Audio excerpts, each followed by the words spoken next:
Welcome everyone to the Old Timers Comic Book Show, where the hosts aren't old, but the comics most certainly are. And proving that point yet again, and my fellow old timers, we have the Professor and we have the 13th Crusader. There you go, gentlemen. What's going on, Johnny? Salutations. Yo, How are you? How are you? Yeah, all good. All good. how you doing? How you doing? How you doing? How you doing? Hey, All right. how you doing? You look at me. How you doing? All right, You know me. It's me. Ah, okay. All right, enough of the Monty Python shenanigans. All right, so last time we were on here, Professor, Yes, sir. you made some sort of snidey comment. It's Catwoman.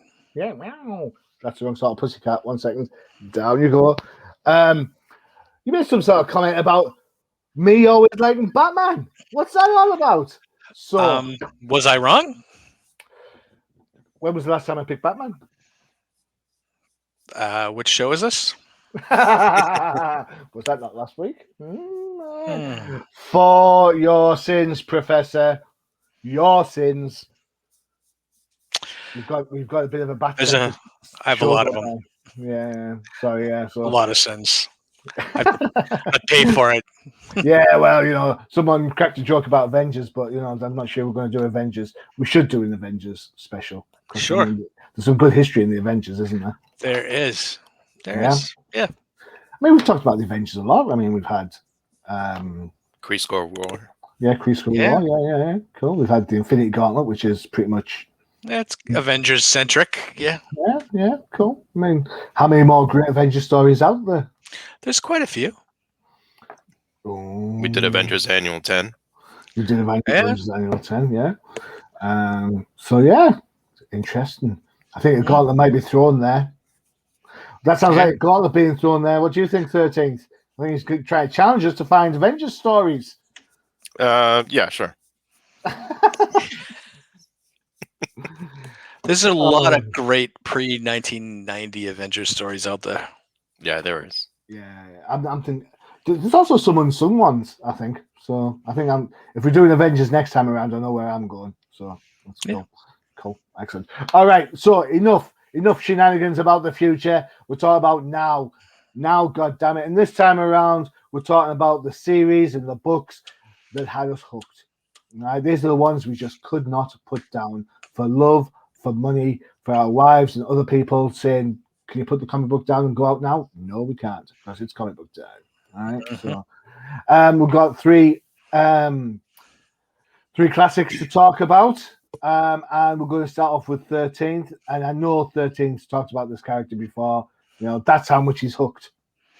We're talking about Batman Grendel 1 and 2. Let me see if I have some picture to show for you all so you can see what we are talking about. Boom. There you go. It's on the screen in 2 seconds. Ta-da! Look at that. I like it.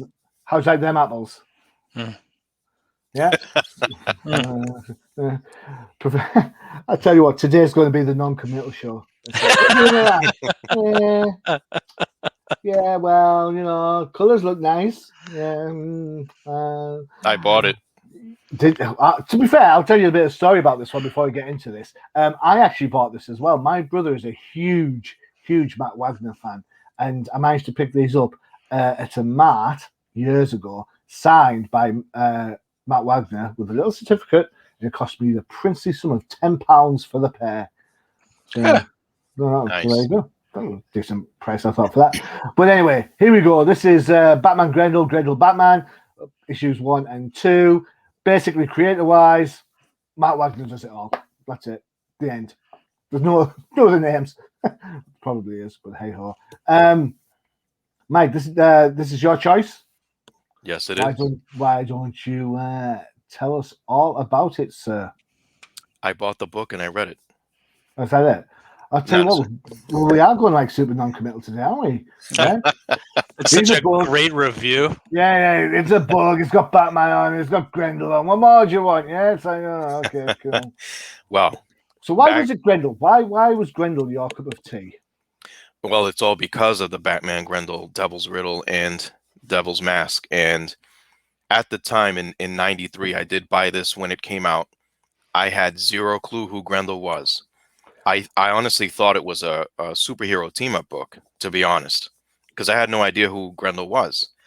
And then I looked at the cover by Matt Wagner, and I was under the impression, I'm like, well, maybe there's just going to be a misunderstanding, as you usually see when you have crossovers between heroes. But boy, was I wrong, and I'm glad I was wrong.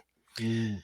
And Matt Wagner, in reading this book in 93, it was also my first time ever reading and seeing Matt Wagner's work. So right away, what I noticed was the lettering. The lettering of Grendel when he speaks, the lettering of Batman when he thinks. The Grendel is kind of a dark voice. And when he's Hunter Rose, you'll see the lettering in the form of shorthand. And I had no idea what that meant, but I'll get into that in a bit. But with Batman, it was clean. It was almost like militaristic writing, where, it was just clear, concise, and, methodical. And as you get into the book, you meet Hunter Rose. So for those of you who are not familiar with Grendel at all, Hunter Rose was the original incarnation of Grendel.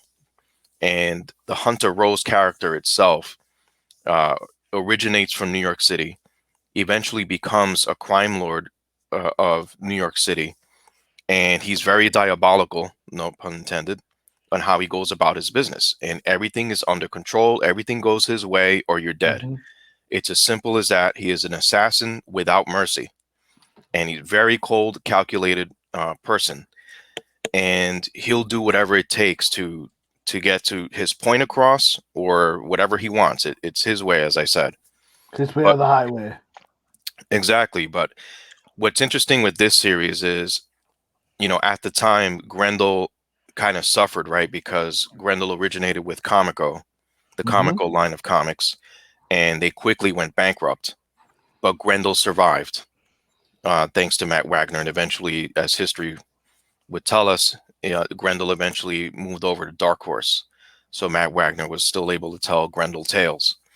But with this pairing, I think, as we mentioned on other shows, when you have crossovers, sometimes who you're crossing over with will benefit one character more than the other. And I think this is totally the case with Batman Grendel, because if it wasn't for this, I would never know who Grendel was. So in going through the book, I'm not going to spoil it all. It is very wordy. The lettering, I'm not going to lie, you will struggle reading. I wonder how kids today are going to read the cursive, but there's cursive script in here and what have you. But Grendel is bored and basically goes to Gotham, and he knows of Batman, and he starts manipulating this very intricate web of deception, just to try to get into an art piece or what have you. But he knows that he could go up against Batman. And this is what Grendel is all about. He is a master deceptionist. It's all about obtaining information and knowing how to use that either to blackmail, extort, whatever it is. And in the first part of this story, you're going to see him work a lot in his Hunter Rose guise, or his alter ego, and how he starts just blending in with people, the elites of Gotham, if you will, or the rich of Gotham, starts to learn who the players are before he starts going out masquerading as Grendel. But then he puts his plan in action. And what's interesting with Grendel is how, unlike other Batman villains, he keeps Batman on one side of Gotham while he operates on the other, with all these little weird plans that he's starting to unfold. But he even impersonates the Riddler's riddles to try to keep Batman befuddled. But Batman is obviously the world's greatest detective and knows it's not really the Riddler, but he has no idea what the hell's going on. Riddle me this. When is a riddle not a riddle? Exactly. So pretty much by the end of the first book, the plot is all over the place, and you really got to pay attention to what's happening, the characters that Grendel has manipulated, the characters that are confusing Batman, and basically Grendel, by the end of the book, sets up Batman so lovely that Batman falls in a trap, but so does Grendel. And I think that was like, okay, this is a very, intellectual book, in my opinion. By the time you get into the second book, which is entitled Grendel Batman, The Devil's Mask, it's like the gloves came off. So you start to see how the manipulation, the tricks, people being played against each other, and then the first experience of the GCPD and Commissioner Gordon encountering Grendel. And Grendel just pretty much, they're no match for him. Which is interesting because I'm like, back then I'm like, what is Commissioner Gordon doing? Yeah, wow. Like why would he go in that room? Like normally you don't see that, but I mean, what are you gonna do? I think about Commissioner Gordon already. I mean, he is the most inept police commissioner, the same way Lois Lane is the most inept reporter. It's just like, hello. But ultimately, Batman is gonna be Batman, and he's gonna figure this out. He's gonna make everything make sense. He's gonna connect all the dots, and even then, he still gets lured into almost an impossible situation of having to save a child and fighting Grendel and saving civilians. So the takeaways for me were like in the first issue, where Grendel actually got the jump on Batman without him even knowing. That I was like, wait a minute, that's not normal. I've never seen anybody do that at this point in time. And then by the second book, how Grendel set this up almost as if it were a game. Yeah. And they fought. Batman kind of got the upper hand, but somehow Grendel always manages to escape. And that's kind of a true thing for him in his books. Now, again, if you have no experience with Grendel, a book that we did cover on the show, Grendel Devil by the Deed, is basically the story of the life and death of Hunter Rose. Grendel was not meant to be just Hunter Rose. Grendel is basically a persona, or basically a true mask. A true mask for somebody, right? And it always ends in a tragedy. And because of these two books, it opened a whole new world for me with digging into Grendel. And actually, not too long ago, I actually completed collecting the original Comico run for Grendel. And the first 12 issues deals with the Grendel persona in the future. Most notably, a female Grendel, Christine Spar, who was actually like a biographer for telling the tales of Hunter Rose, by then who had died. And she took on the Grendel persona, and then so on and so forth. Someone in her private life was the next person up to take on the Grendel guys. And I think that that's brilliant on Matt Wagner's part, because it just shows how, the character of Grendel evolves into something different.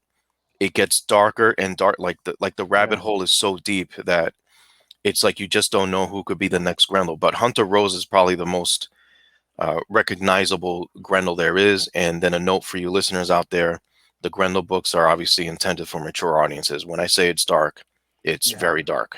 That's a good shout. So this book, these books are around on eBay. You can get them for as little as £4. All right, so they're not expensive books. That doesn't say anything about the quality of the books. They are high quality. They're great. They're a great read if you can put the time and effort into them. What I found interesting, I don't know, Professor, if you want to weigh on this one a little bit. Currently, there's a whole load of kerfuffle going on about who the next Batman's going to be, right? And that we've seen that before in when Dick turns up to be Batman, or is it going to be somebody else? It's interesting how 13th talked about Grendel down the line gets different generation elements.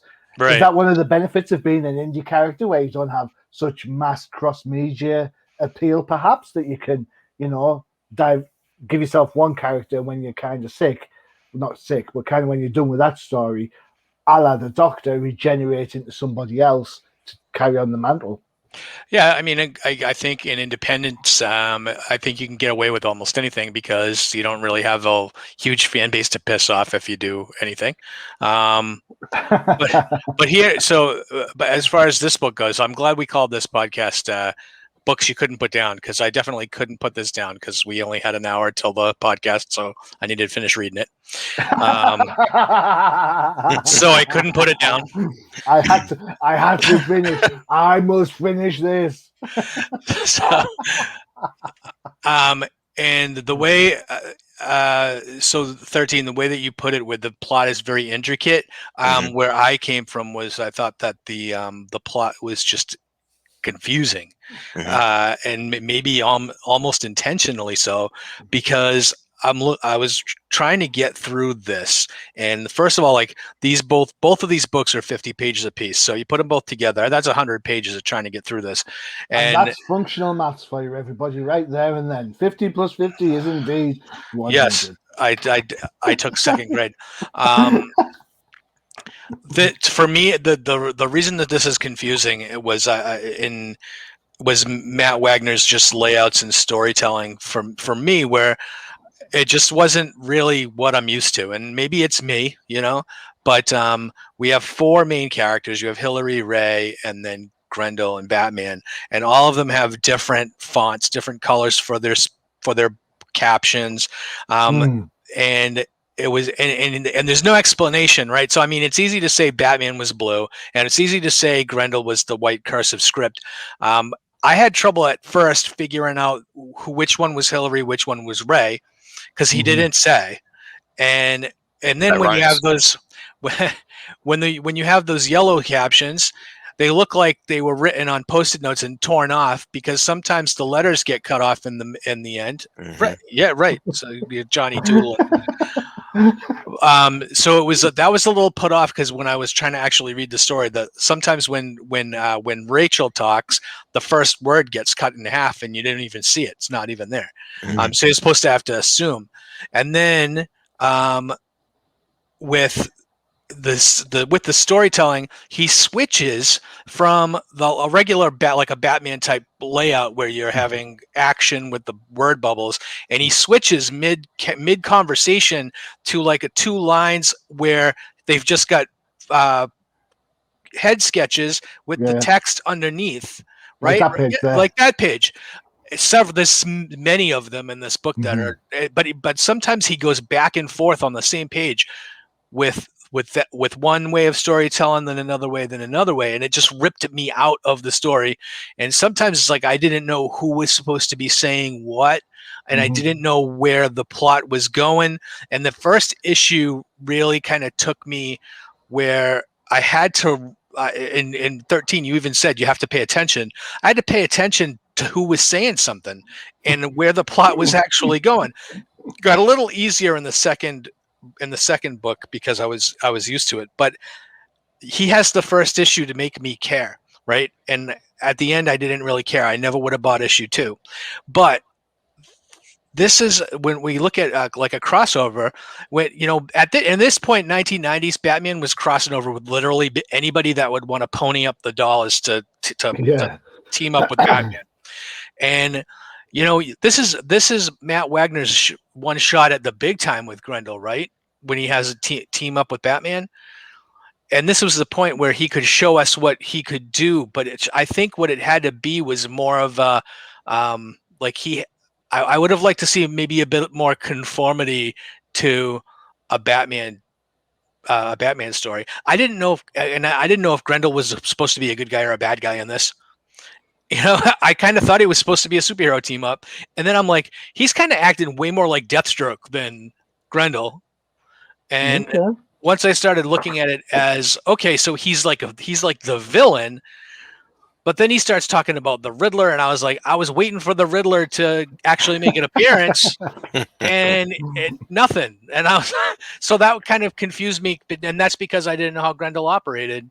But I would say for those of us that would not have normally picked up a Grendel book, we didn't really get a ton of backstory on on Grendel, and I think it might have been maybe a lost opportunity, you know, for Matt Wagner to introduce us to really more of a more characteristic traits for Grendel. It didn't work for me. I never probably would have picked this up on my own, and I probably never would have read it unless 13 picked it. So, but that's my that's my thoughts. So sorry, Okay. 13 it was not a grabber for me. All right, that's good. That's good call. I'm going to be honest. Back when this book came out originally, I took a swinging pass on this. Matt Wagner, art wise, can't fault him. His art is gorgeous. The books look gorgeous. Book 1, I think, looks more polished than book 2, in my opinion. It just when you said that Batman would pawn you up with anybody, and that's exactly part of the problem for me with this book. Right. You could get Batman with anybody, right? So why would I pick up a book where he teams up with a character I had known nothing about? Mm-hmm. Which was, a fair shout, I suppose. My brother, I'm going to go with his expertise on this. My brother is like 13th, loves Grendel, loves Matt Wagner. In fact, he had a cat called Grendel. So the popularity of Grendel actually was before this in the independent circuit. So when he debuted in the comical primer, no one knew who Grendel was. No one knew where Matt Wagner was going with this. And then when he got his chance to tell stories of Grendel, he decided that it was time to evolve the character into multiple characters spanning over time. Because Hunter Rose, at that time, was at the height of his popularity, right? But the other Grendels were not. And then the things with Comico happen and whatnot. But this was his chance to kind of show the world that there's a character out there called Grendel, and this is the most popular Grendel in Hunter Rose. And years after this, that proved to be true, with Dark Horse giving him the reins occasionally to introduce brand new tales of Grendel. And not necessarily all the time with Hunter Rose, and not necessarily all the time with him drawing it either. The comical series basically was a few limited series under one run, if that makes sense. Yeah, it does. It's the model now, isn't it? The way that the kind of Dark Horse have been a big proponent of that. Here's 4 issues. We'll take a break. Here's another 4 issues. But there's some sort of long game in there as well. So yeah, cool. Yeah, it's good. I mean, it is a hard read. I found the cursive hard to read.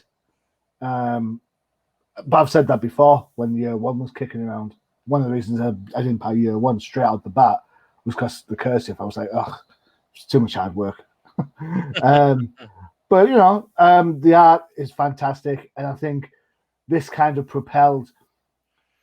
certainly propelled Matt Wagner into DC's eye, because he started doing a load of covers for Bats and Detective Comics. He then did the Legends of the Dark Knight series, so it kind of helped establish him a little bit.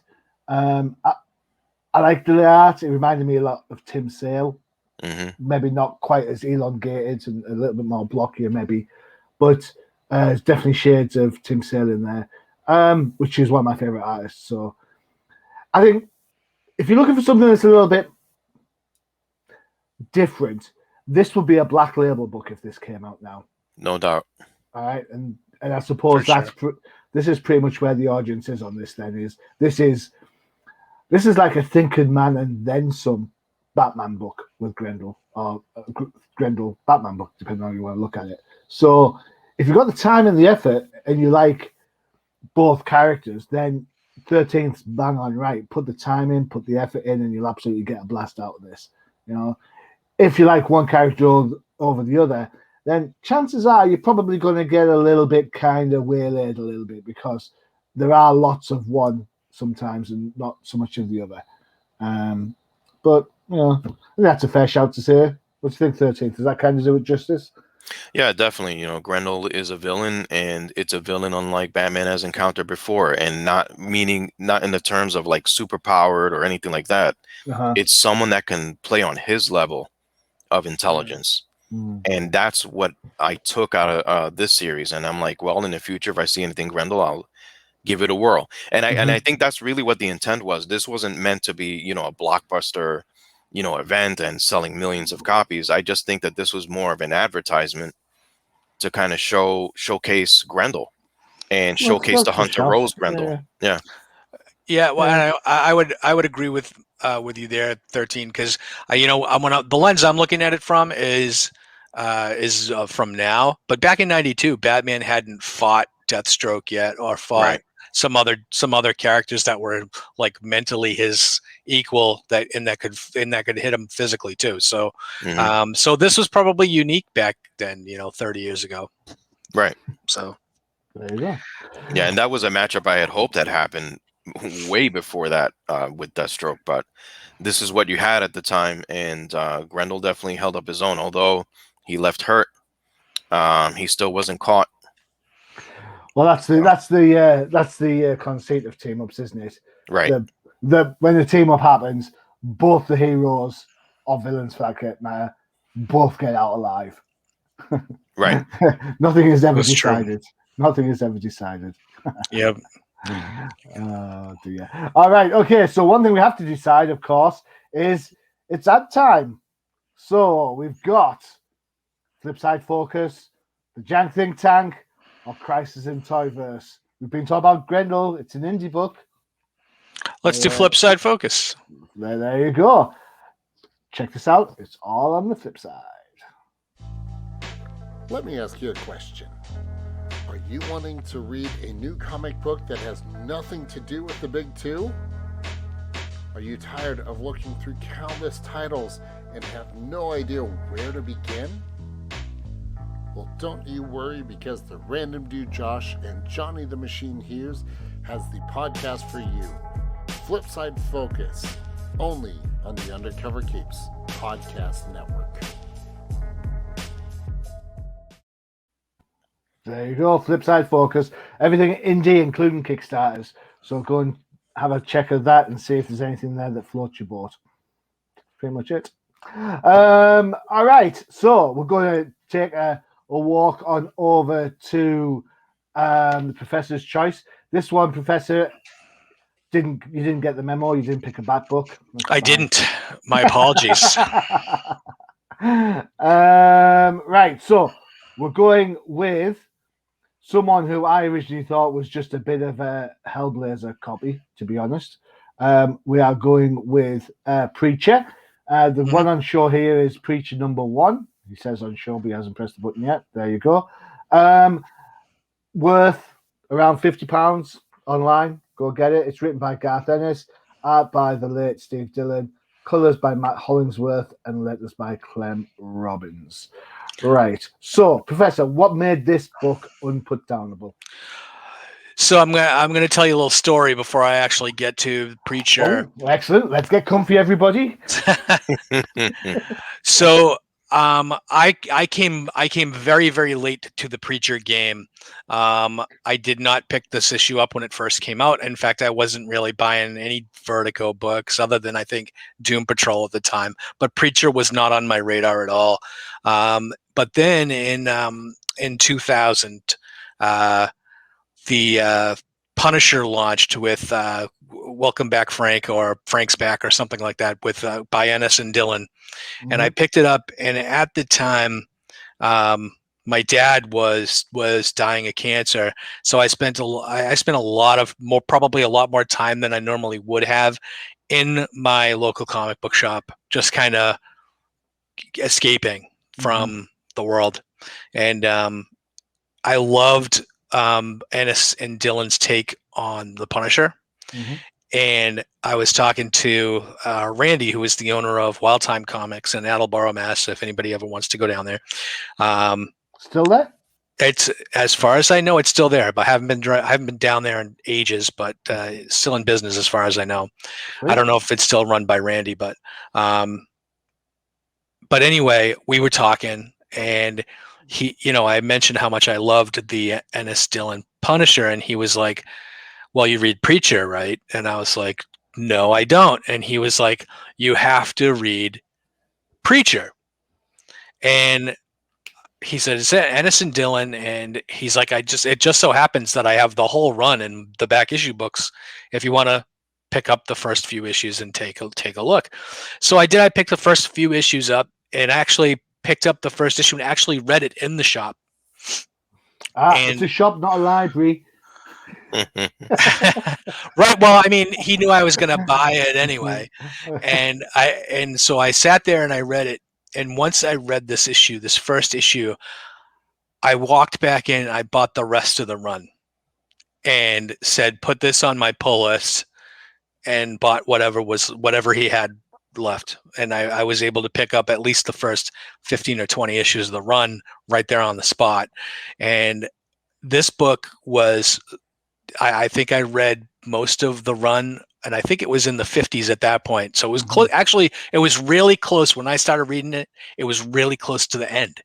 So when I read this first issue, just to kind of introduce the characters to me, and I couldn't put it down. And every issue, I had to read the next one. And that's really, when we're talking about runs that pull you in, or books that get you hooked, that's, when you start thinking about what book's at the top of your pull list, what book is the absolute number one, you have to read it. This book was my number one every time it came out until the end of the run. But this issue introduces pretty much all the major characters that you need to know about in this book. We have Jesse, Custer, Tulip, and Cassidy, who here on page 1, they're sitting around a restaurant table, which is basic. This book is a kind of aw shucks, kind of rustic at the beginning, kind of like just low class, and for the material, when you continue reading, you get to the points where they go up to heaven and they realize that the Genesis has been released or has escaped, and they send the angels down to find them, and then they have to wake up the Saint of all killers. And I'm just like reading this, and I was just like, what the heck did I just walk into? I'm like, and I'm turning the pages, and the story, it pulls me in.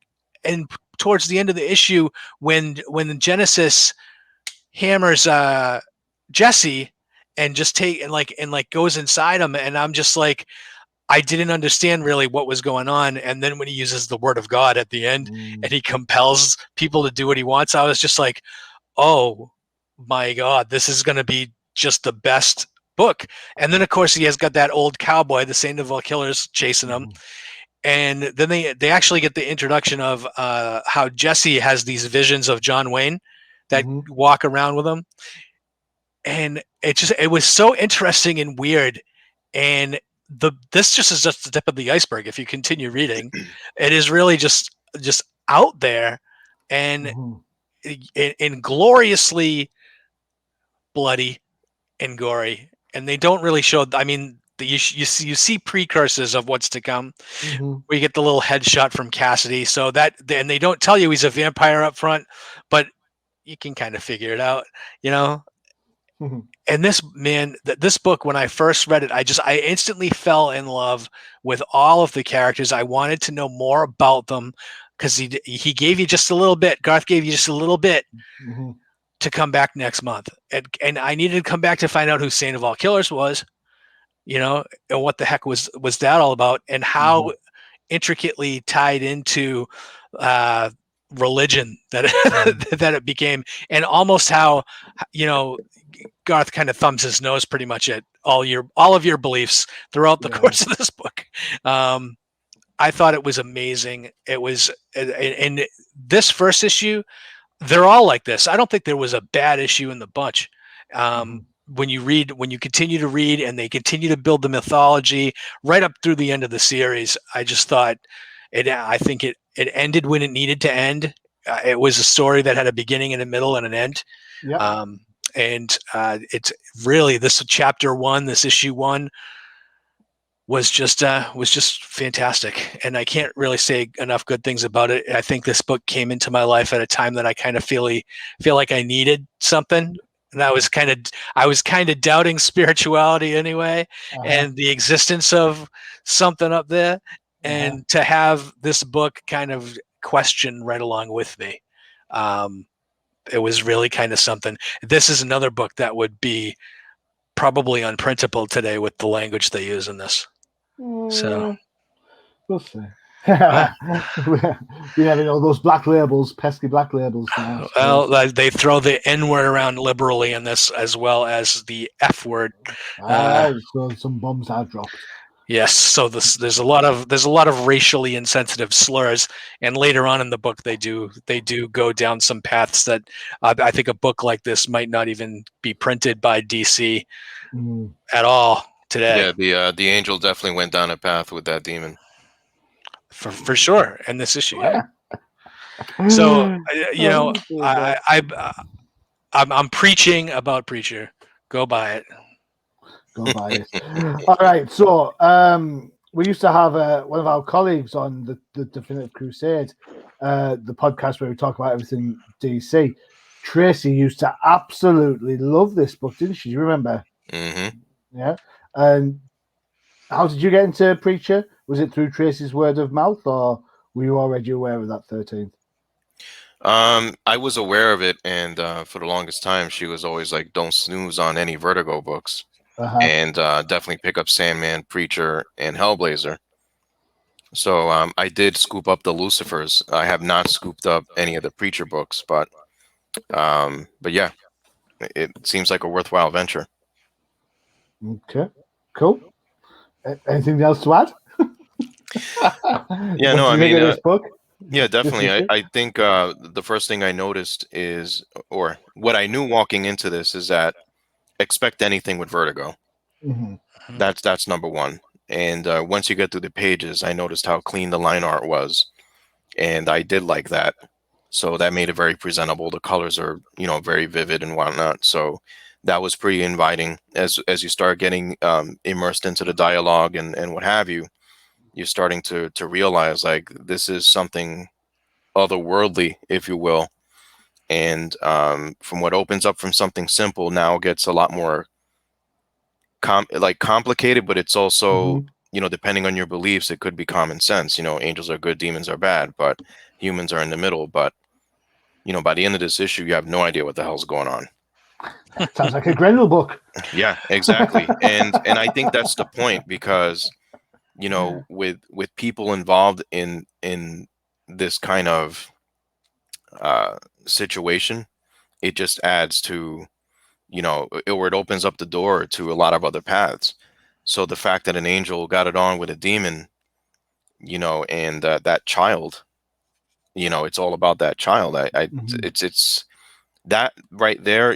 We've heard a lot of angels and demons stories in our time in books and in media and in animation and what have you, but this was definitely a whole other take where, you have a person here in the form of Jesse, who now is pretty much right smack in the middle of it. So I don't know. Yeah. That's where the unique part was to me.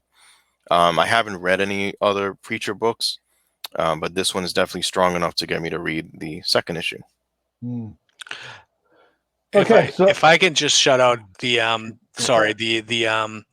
the AMC TV show Preacher that lasted a few seasons, was startlingly close to your source material, and it was something that I never ever thought would actually be of the kind of material that anybody would film. But if you've ever seen it, and I don't know if either of you guys have ever watched Preacher on AMC. I thought that that the characters were strikingly close to the book. They did not change a lot at all. It's Dominic Cooper, isn't it, that plays correct? Yeah, that plays Jesse. So Dominic Cooper, for all Marvel fans out there, yes, that was the original Howard Stark from Captain America: First Avenger. Yes, and he also Peggy Carter, Agent Carter. Yeah, cool. So for me, this sounds like really bad form, but I was never a Vertigo fan. Yeah, You know, I'm a dyed-in-the-wool superhero fan. I suppose it's only since being on Crusaders that I've kind of had my eyes opened a little bit and look at the very different independent books that are out there. And of course, Vertigo no longer exists. The only Vertigo book I'd buy with any regularity was Sandman Mystery Theater, which was kind of like a mature nod back to the Sandman from the Justice Society, although the Justice Society were never in it, hardly. So, go figure. So this, because of Steve Dillon's name on this book, I thought this was just another Hellblazer type thing. Not a big fan of Hellblazer. Yes, I know. He's called John. Yes, I know he's from Newcastle, which isn't a million miles away from where I am. Yeah, I know all that, but still, you know, however.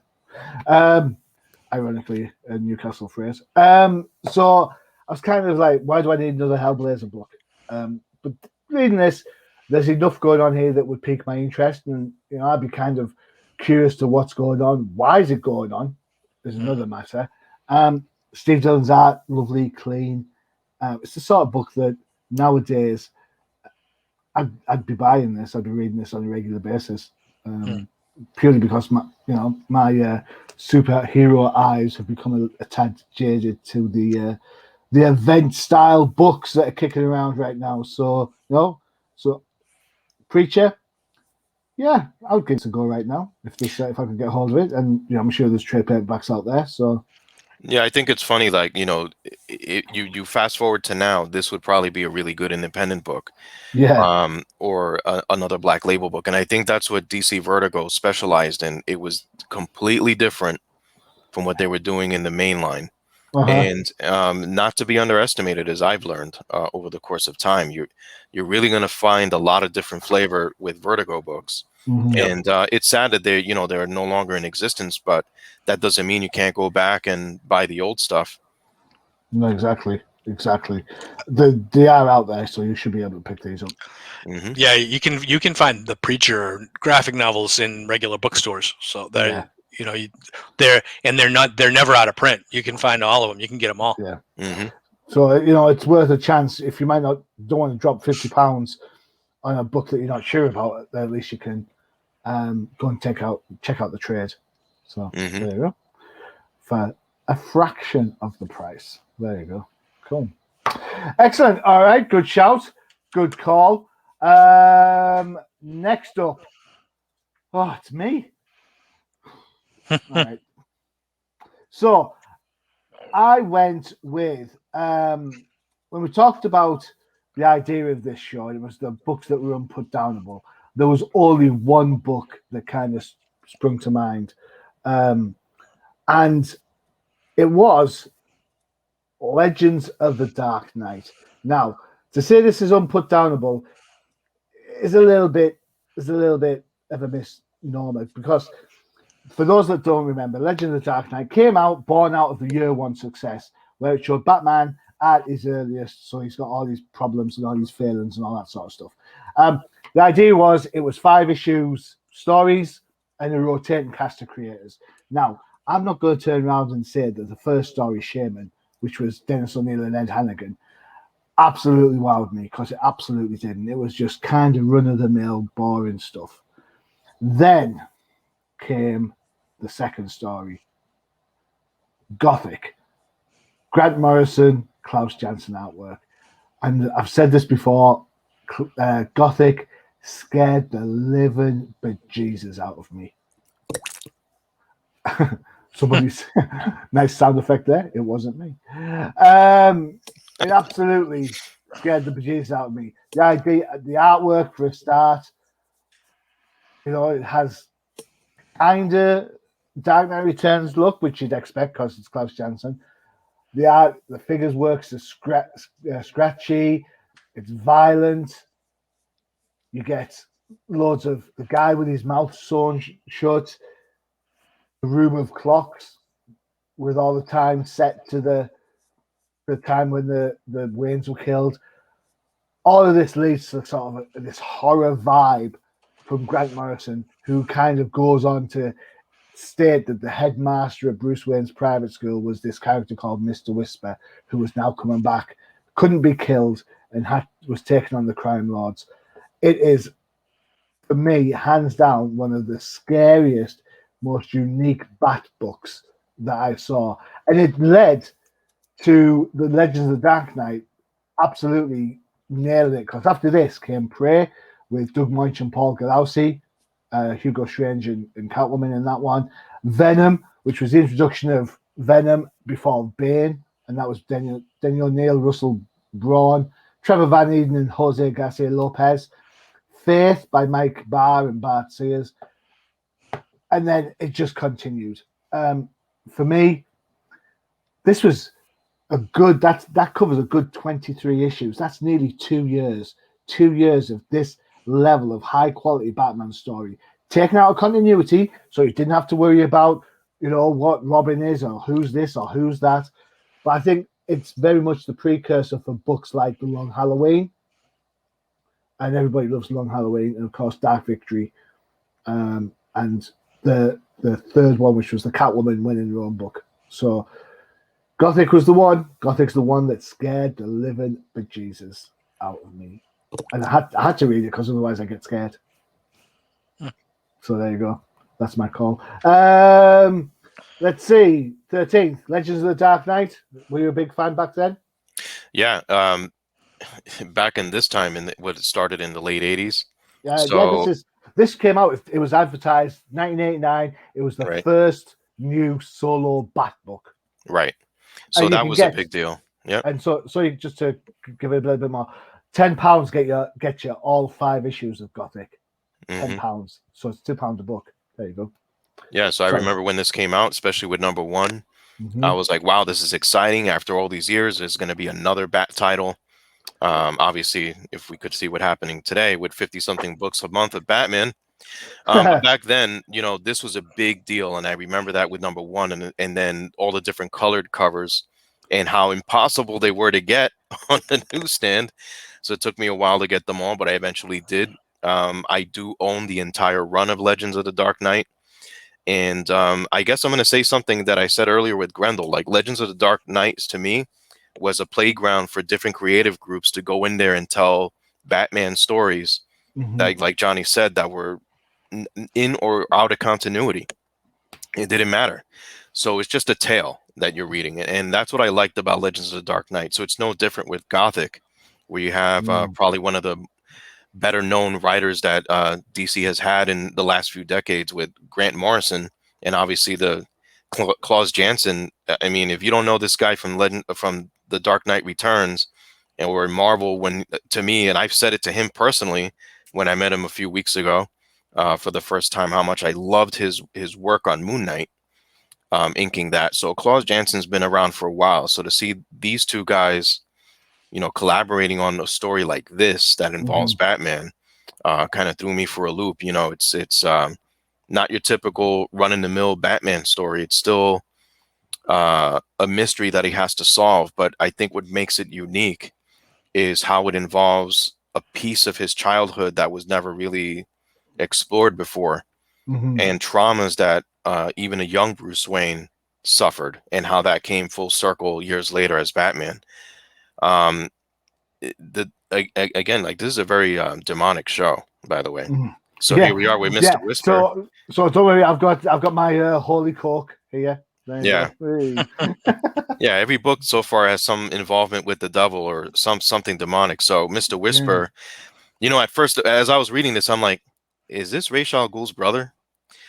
Somebody alive for hundreds of years, but you get to see his origin later in the story and what that's all about and what his goal is, and a deal with the devil that he made. Like Batman, he's more of a scientist. He's just like, whatever, you're a problem. I don't care if you're a magician. I don't care if you're demonic. I don't care what you are. If you're a threat to Gotham, I'm coming after you. And that's exactly what Batman did. The art with Klaus Janson in here totally reminded me of The Dark Knight Returns, but I felt as the issues kept going later on in the later installments, I felt like they got a little bit cleaner. I don't know. Maybe that's me. Like I could tell it was more Klaus Janson than it was earlier on, but maybe that's just me. The smiling Batman threw me off too when he's dealing with the criminals in Gotham. So I was not used to that. So, again, Legends was that not just a story, but in general was just a new surprise waiting to be opened throughout the run. So I missed the run a lot. I'm sad that it ended, but it did last a long time. Over 150 issues, if I remember correctly. Exactly. So almost a full large box of comics. And but it definitely a great run, a great investment. And what else can you say? I mean, definitely got your money's worth, because $1.50 back then was a big deal too. Prestige paper. Correct. I think if I look close, I think I've got the pink. I've got the pink and the blue cover for Legends #1. I don't know why I managed. I think pink was the one I had originally. So when I went back to rebuy the series, I looked for pink. So and weren't there reprints, if I remember right? I don't know. I know there were 5 different colors. So, yeah. You could get pink, blue, green, yellow.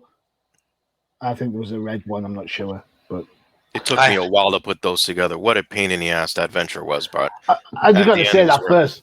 I mean, the Lucky Cost Shaman doesn't work brilliantly. Right. I think Denny O'Neill's an absolute genius, and especially when he writes Batman and Green Arrow and Lantern. But I think that Shaman story was probably a little bit of one of his few mishits. I think it was just the idea's canny. It's a decent little idea, but I don't think you can stretch it to 5 issues. But after that, man, the beats are perfect. Venom is great. So yes, cool. Professor, this is your cup of tea. I actually have all the variant covers for the first issue of Legends of the Dark Knight. Look at him. Billy Big Black over there. I'm a child of that '90s explosion and all the speculators and everything. So I don't know if a lot of people remember that this third Batman title that was so heralded was actually mirrored by the release of a third Spider-Man title by Todd McFarlane. I believe much like around the same time. I would not like to add to that, but surely that was the 4th Spider-Man title, because you had Spider-Man. Well, Web was the 3rd. Spider-Man was the 4th. The 4th. It was another. It was another Spider-Man original Spider-Man title. So they came out with the 3rd Batman title as well, and I think it might have even been the same month, because I remember that it was a huge to do about Batman getting a new book and Spider-Man also getting a new book at the same time. So whilst you talk, let me check that out. I'm probably wrong because it was a long time ago, but let's not forget, if I could just interject for a second, that this is also coming off the heels of the Batman movies. So Batman's popularity was sky high. For sure. So the first thing I probably want to shout out, and I only have a few things to say about this book, but Klaus Janson's art. Klaus Janson I always identify as a Batman type artist or Punisher, some grim and gritty city, city artwork, always detailed, always dirty, and then but intricately detailed. Just this, the skyscrapers with the fire escapes, and just like all the details that are just coming out that just pull you into the scene. And Klaus Janson was always good for that for me. He can't draw, like, I would not expect Klaus Janson to draw traditional superhero fare, because even Moon Knight was kind of grim and gritty too. But that's the kind of artist he is, and the kind of stuff I expect. He fits right in here. And this was, Grant Morrison, I never really kind of thought of as a Batman writer. You think of him as more of kind of like an out there type writer, not particularly Batman. But this, you said the tones, and when you say that this really scared the bejesus out of you, with the first couple of issues that when I was going back through and I was rereading everything, Batman comes off to me as like a Michael Myers Jason type character in the first few issues. I literally was thinking that this morning as I was reading the first couple of issues, and how like you turn the page and he's just standing there, like the killer. And they don't use him that much in the first couple of issues. Like you turn the page and it's all about like the gangsters talking and they're all scared. Like they're spending a lot of time introducing all these different characters, and it's like, oh, these are all the characters that are going to get killed off by the end, and then you turn the page and then it's time for Jason or time for Freddy or Michael Myers or something. And that was really the kind of thing that was affecting me. And now, in the third or fourth and fifth issue, when they kind of get into the traditional Batman walks into a trap kind of thing and he gets into a fight. But the first couple of issues where it wasn't action heavy was very much, I was thinking, that scene there, that's like the killer sneaking up on you, right? Yeah. So did that a lot back in the 80s, bless him, late 80s. Yeah. So that to me was, I think it was a good use of almost like a reverse psychology type situation for Batman, and I actually thought that I was like, wow, good job, Grant, to make me think that. Yeah, good call. So good call. Legends of the Dark Knight #1 shipped out in '89. Spider-Man #1 was a year later on 1990. I knew it was kind of close. Yeah, you're kind of close. You absolutely. Look at that! Look at that advert. RoboCop 2, avoid like the plague. Ironically written by Frank Miller, but there you go. Drop it. Yeah, they are alive. You're coming with me. Right. So there you go. Batman Legends of the Dark Knight. Those early issues. Look at that! Look at that! Yeah. Unbelievable. It's just pure Batman. Nothing says Batman like a catwalk, right? Yeah, and the car parked underneath everything. Yeah, it's class. He's not great at faces, his old Klaus. No. But I don't think when you've got that level of, I suppose, emotion, that vibe, that sense of drama. I'd say draftsmanship. Yeah, cool. Yeah. So there you go. Those are your three we could not put down books.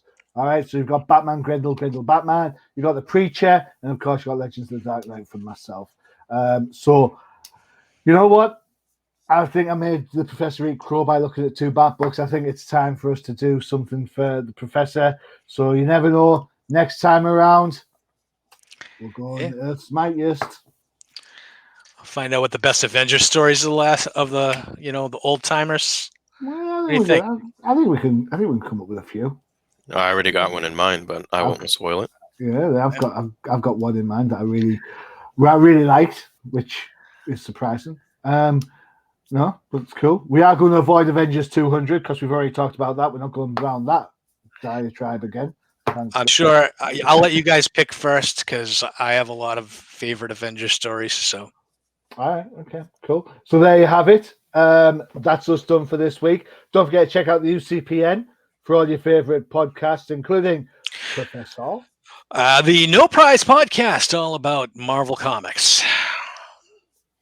Say that with a smile, please. For those that the No Prize podcast, all about your favorite Marvel Comics, and we talk Disney Plus, and we talk the MCU, and maybe we spend a little less time talking about the current releases of Marvel Comics, and more time talking about what I actually like. Oh, there you go. Sorry.